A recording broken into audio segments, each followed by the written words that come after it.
How to forward restricted content on Telegram. Hey guys, I'm back with a new video. Today's video is based on how to forward restricted content on Telegram. So in order to forward restricted content on Telegram, first thing first, make sure that the device is connected to an internet service. And then to begin with, update your Telegram and log into your Telegram account.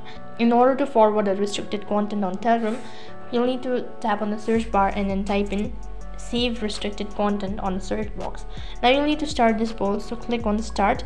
After that, it's going to send you this kind of interface. So basically what you'll have to do is now go to your chat page, and from here you'll need to select that particular restricted content. For example, let's go with this one. After that, the link has been copied. Now go back to your chat page and open up the chat page of save restricted content. Here you need to paste in the link, and they will give you an access to see this particular link or to view the link. So that is basically how you can forward restricted content on Telegram.